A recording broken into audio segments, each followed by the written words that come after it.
My guest is spoken word artist, extraordinary talent, the creative Shane Koyczan. He was born in Yellowknife, Northwest Territories, and inspired by a grandmother who helped him through the rough patches one day at a time. And one day, your grandpa, I think it was grandpa, Yep. brought home the .22, the rifle. Yeah, that was a big day. I remember because I was raised with my my uncle. He was only 1 year older than I was. That's a deeper story, another story. And so there was just a lot of excitement in the house. And at first, I didn't care at all. I was like, who cares? You know, this doesn't interest me in the slightest. Until we finally, you know, went out to the shooting range, because of course you got to bring the whole family to the, you know, we got to try out see if you can hit the can. Exactly. And then something changed where I realized, like, this is like really powerful. This was something it was something I'd never felt before, where I was just like, wow, like I could feel that, you know, and even just the way it was constructed, the way it was built, it felt, you know, when it finally was in my hands, I was like, wow, this is something that could turn the tides. And so that part of, you know, what's in Stick Boy is very real, like very, you know, and that intimacy that I had with it, where, you know, my grandparents would go out shopping and I'd, you know, go look at the gun, go hold the gun, whatever, you know, was very, very real. Like, I mean, I talk about in the story, you know, I took a gun to school. I didn't actually take the gun to school. I took a knife to school. But for the purpose of the story, I said a gun. Sure, but you thought about it. Oh, definitely. That gun to me was, you know, it was just, and, you know, like we went out hunting, and so, like, I mean, I understood the purpose of why we... Right, but when you reflect on it, do you think it was a little bit of, if I can't stop these people any other way? It started the fantasies. Like, it really just, and they were just guilty wishes, and, you know, it's like that thing where you'd stand there and it's like, oh, imagine the look on their face, and you'd start to imagine, you know, what they'd say, or you start to imagine them peeing their pants, and finally the tables have turned, and it was just these very dark fantasies that started to inhabit me because of this one thing that was brought into our home. Interesting. Yeah. When did you decide to punch back?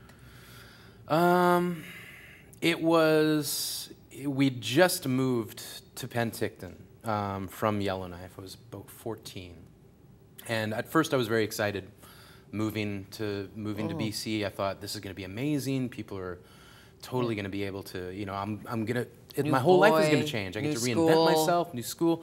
Nobody knows my past. Amazing opportunity.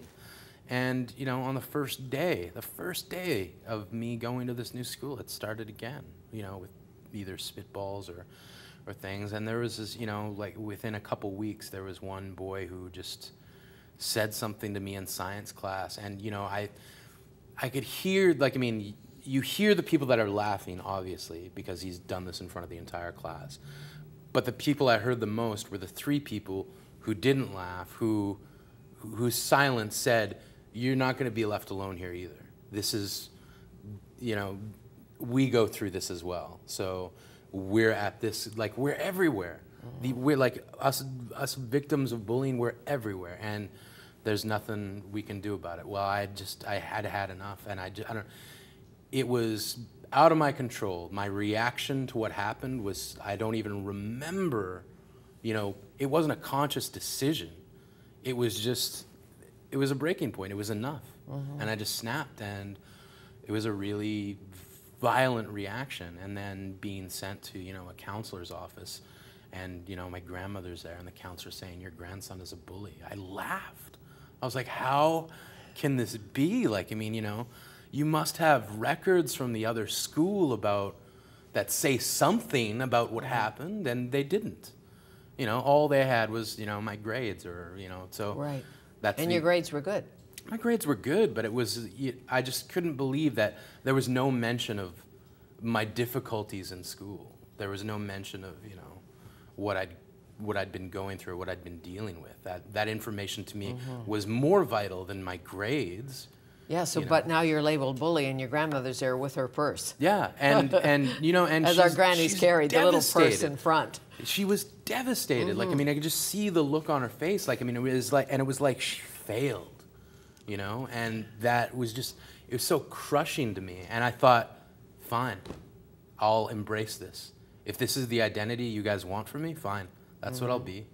And that's what I was for, you know, like, I mean, up until grade 12, things kind of started to turn around. But, you know, I really did sort of embrace that, you know, and I wore black trench coat to school and just everything. Tough guy, well, just like, I mean, get out of my way. Don't like, and I, you know, and I'd feed that reputation. I'd do things to, not things, I didn't want to hurt people, but I'd realized I need this reputation for people to stop screwing with me. And paying attention to exactly. you, too. And it was, the reason your work is extremely powerful in this area, I think, is because both sides now. Yeah. You've been bullied, you've been a bully, you've come out of it, you've gone inside, you found yourself.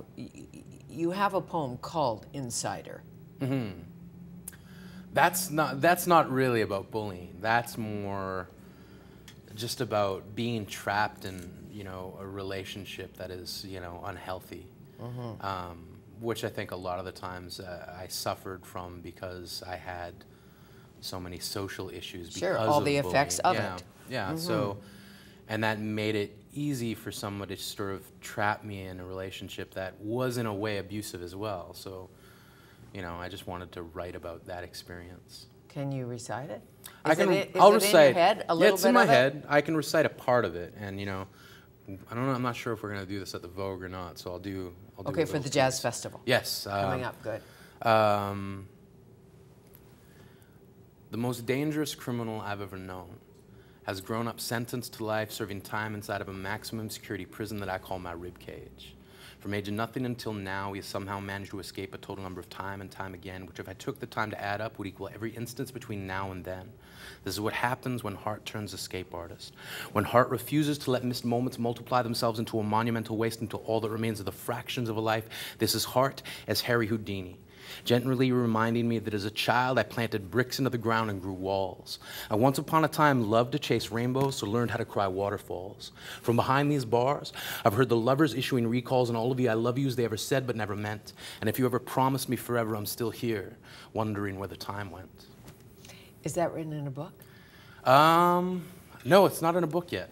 Not yet. Not yet. Your last book, it's on our album, the short story long album, Remembrance Year. Okay, and your last book was? Our Deathbeds Will Be Thirsty. Okay, and the visitor's book?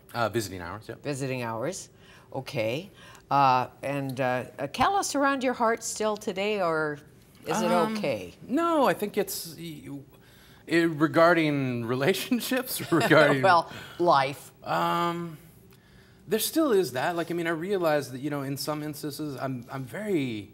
It takes a while for me to warm up to people. It takes a while. Like, I'm very guarded about who I am. And, you know, friends of mine will tell me that, you know, or tell you that, you know, when a lot of the times when people first meet me, I'm very standoffish. That's nothing to do with who you are. Like, I mean, I do want to get to know you, but I have a lot of trust issues just based on the people in my life who've hurt me. And I've been tricked a lot of times into situations that were just, you know, they were there. It was like, you know, I don't want to say it was like Carrie where they dumped the pig's blood on me, but right. It was certainly that sort of being in that place where I got tricked into something, and of course I thought, oh yes, amazing, and no.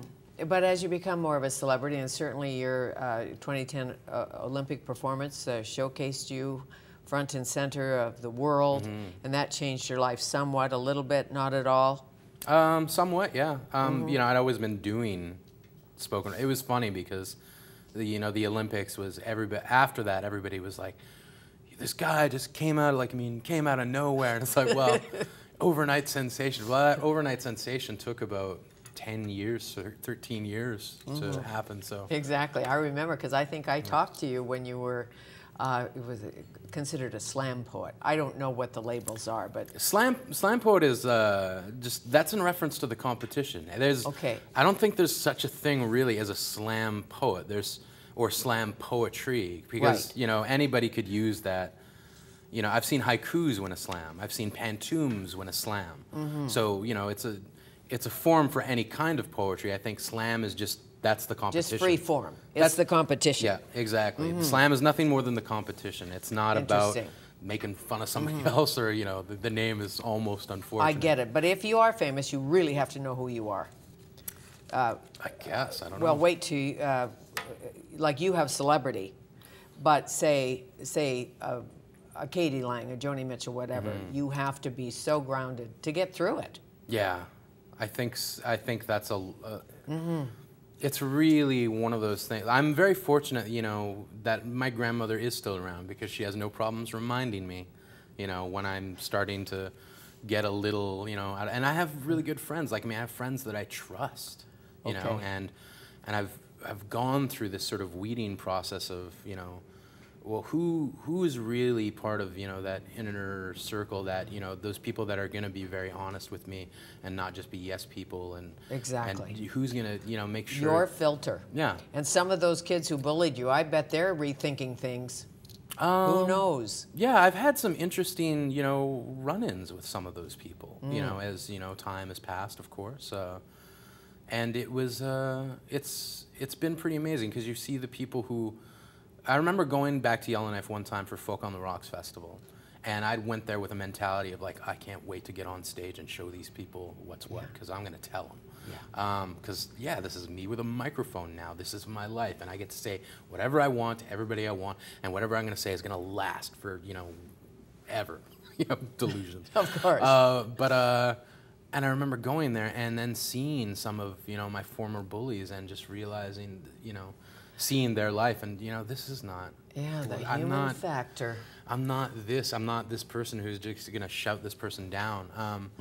But it was also interesting to see which one of those people came forward and said, you know, I'm really sorry. Look, it was that time. It was that, you know, and I fell in with the crowd, because I didn't want to be on the other end of it. I get it. You know, when who said it? St. Catherine or somebody? When you become who you were meant to be, you will set the world on fire.